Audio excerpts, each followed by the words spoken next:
Hello Bitcoin world, it's Brian here, the UK Bitcoin Master. Welcome back to yet another show, Bitcoin for Beginners. As always, please like this video, share the video, subscribe to the channel, follow me on Twitter at UK Bitcoin Master. You can follow me on Steemit at Buzz27 and also DTube on Buzz27.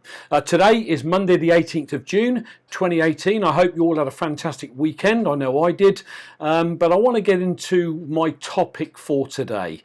It is something that we don't really talk about, and that is the legacy that we leave behind for our loved ones. And I want you to think about this for a moment. I want to draw some comparisons between maybe leaving a will, a standard will for your loved ones, and then leaving your Bitcoin for your loved ones. And if I could do a poll, and I can't, I'm relatively new to YouTube, but I know there is a way of doing that. The question I would ask is, to all of you, how many of you feel that if anything suddenly happened to you, your loved ones, your closest to you, could access your Bitcoin? Now that's not really relevant, is it, if you've got maybe 100 quid worth of Bitcoin today, but what if that 100 quid worth of Bitcoin in a couple of decades time is worth a couple of thousand or 20,000? What if you've got 1, 2, 3, 4, 5 Bitcoin? What is that going to be worth, over the next decade or two? What if you've got a decent stash of Bitcoin and something happens to you suddenly? We all go through life, I think, subliminally feeling that nothing, sinister is going to happen to us. But you've only got to look around you, and the people that suddenly have a heart attack and die, the people that leave home today, said they'll be back in an hour, and they don't turn up because they've been in a horrific car crash, or whatever reason it might be. And if you've got a will made out, a traditional will, of course there's the grieving process, there's the burial process, and then of course there's the, distributing, excuse me, of your estate. And of course, your will is left, it's with a solicitor, and the estate gets distributed based on your last will and testament. But now let's swing across and let's have a look at what happens with Bitcoin. If you've got any common sense, your Bitcoin is going to be on a Tresor or a Ledger Nano, and you're not going to put that in your will, are you? Because when you buy Bitcoin and you hold it on an external hardware wallet, nothing happens with taxes or inheritance unless you spend it or claim it. So in terms of hodling your Bitcoin for your future and for your loved ones' futures, that doesn't want to go on a will. So let's look at an example of, let's say, you've got a will made out and suddenly, you leave this mortal coil, your estate's going where you want it to go to. But in terms of your Bitcoin, if anything happens suddenly, ask yourself a question. Can my immediate loved one or loved ones get to my Tresor? Can they access the Bitcoin that's on my Tresor?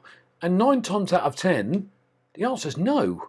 And yet, that can be catastrophic if anything suddenly were to happen to us and we had a decent amount of Bitcoin.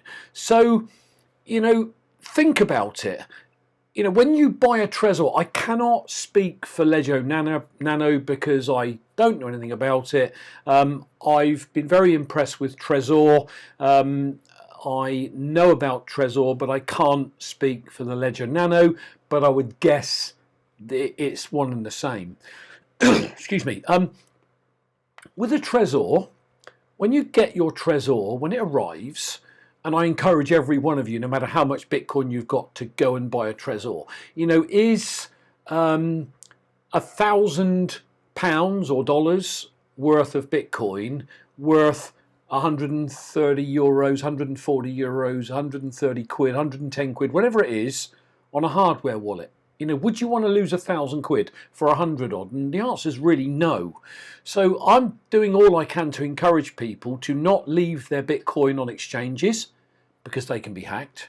I'm encouraging people to control their own private keys.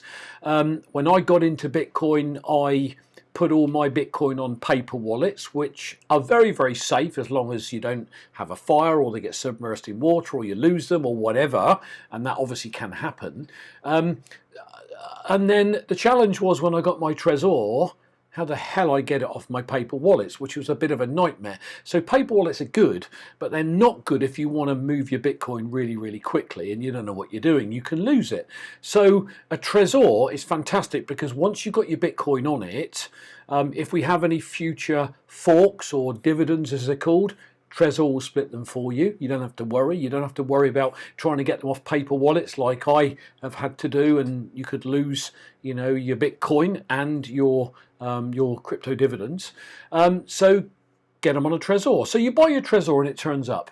And what actually happens is Tresor, you put your Bitcoin on the wallet and you don't need to worry about a private key because it continuously randomly rotates your wallets. Okay, what you do need to keep really, really securely is a little bit of cardboard that comes. There's two that come with a Tresor, and when you first plug your Tresor in, it walks you through a process of writing on that cardboard. It was when I bought mine, it may have changed, but it's probably the same, 24 words in order. So a word shows up on your Tresor. You write that down in box number 1 on the cardboard. Then you click continue. The next word you write it down. Then it asks you to go through and verify it, and it's on that cardboard. And you do it twice if you've got any common sense, which is great, fantastic, no problem. So you've got your seed, if you look, your recovery seed, that's called. And what does that mean? People say to me, so what happens if I break my Tresor, or if it stops working, or if it gets stolen, or you know it's in a fire or whatever? That's not a problem as long as you've got your recovery seed, because you can simply buy another Tresor, plug it in, and you can recover all of your Bitcoin onto that new Tresor with your recovery seed. So all of a sudden that recovery seed becomes like gold dust. Yeah, real gold dust. But here's the challenge: what are you going to do with that recovery seed? I met somebody in Bitcoin recently in my locality, which was really great, and he explained to me that he's covered his with half of his seeds in one place, or half of the words, half in another place, etc., which is great. But can your spouse or your nearest and dearest access them? Do they know where they are? So for me, it is about maybe putting one of them in a bank deposit box, putting one of them in a cash tin at home, putting one of them onto a USB that's encrypted and never putting that USB online, and then notifying your loved ones of how they might access that. Okay, so the first thing they would do is they'd need to know what your passphrase is, if you will, to get onto your USB, or they'd need to know how to get into your bank safety deposit box, which of course you then could leave in a will. So, you know, most people that are just getting into Bitcoin, they never stop and consider the absolute importance of taking care of your private keys or your recovery seed, and ensuring there's a chain of events that if anything happens to you, you know, your loved ones can, you know, access your, I'll say Bitcoin, but I could say fortune, couldn't I? You know, 1, 2, 3 Bitcoin in a couple of decades time, or even 5 years time, 10 years time, could be worth a fortune.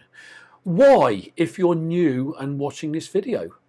Because there's only ever going to be 21 million Bitcoins mined. There's already been something like 17 million mined, I believe, at the moment. We have a halving of how many are mined every 4 years, and that will diminish right up to 2141, I believe it is, when the last Bitcoin will be mined. If you consider 3 or 4 million when Bitcoin wasn't worth much. People bought it and, you know, didn't look after their keys, so they lost their private keys, which means they've lost their Bitcoin forever. Many people have thrown hard drives away with their keys on, you know, never to be recovered, and those Bitcoin can't ever be recovered by anyone. Okay, so if you take 17 million mined ballpark and say 3 million, you know, are lost forever, when we get 21 million, there's only ever going to be 18 million Bitcoin in existence. So if you've got one Bitcoin, you know, you've got, I think, an 18th of a millionth. I can't get that right. If you got one Bitcoin and, you know, there's a million, I lose the figures, but basically if you've got a Bitcoin and there's only 18 million ever produced, you know, you're in the top few percent of Bitcoin owners in the world. So you may not think that today when you buy your Bitcoin, but I want you to start to grasp long-term thinking. Okay, I've said this on numerous videos in the past, and you can, below there's links to my last, I think, 5 videos that I've done on each new video that I produce. There's links to me being on the Adam Meister show, the Bitcoin Meister show, several weeks ago, which, if you're not following Adam Meister, you need to be following Adam Meister. There are links to where you can buy your Tresor from. So any links relevant to this show you'll find below. So do go and check them out, including my Twitter link, DTube, etc.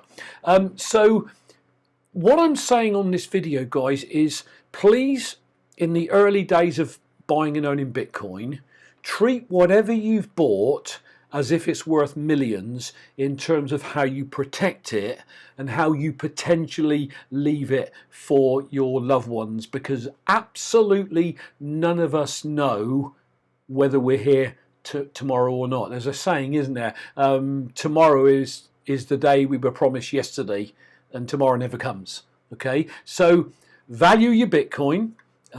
Value your private keys, or indeed your recovery seed if you've got a Tresor, like your life, your family's life, your siblings down through the generations depend on it, because their financial futures really do depend on it. So as always, my philosophy is have a strong hand. Buy, put on your Tresor, forget, do nothing with it. Sounds boring? Do nothing with it. Just wait it out, let several years go by, and I promise you, as I've said before, from a financial perspective, you will be in a fantastic place if you do just that. So strong hand, buy, hold.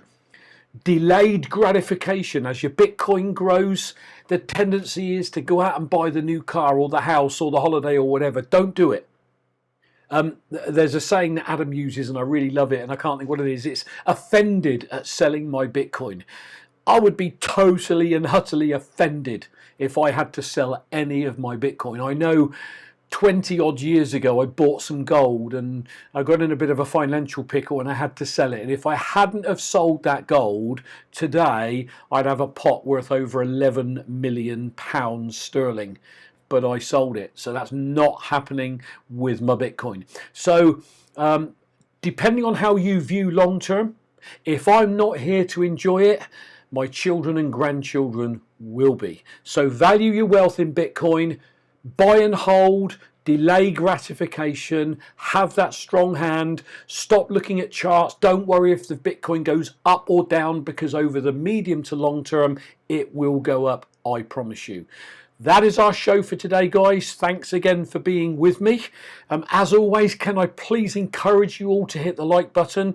Can I encourage you to subscribe so we can spread the people watching and listening to this, and they'll tell their friends that are not in Bitcoin yet. I really want to get this message out to the world. So please like the video, share the video, subscribe to the channel, follow me on Twitter at UK Bitcoin Master, and on Steemit and DTube at Buzz27.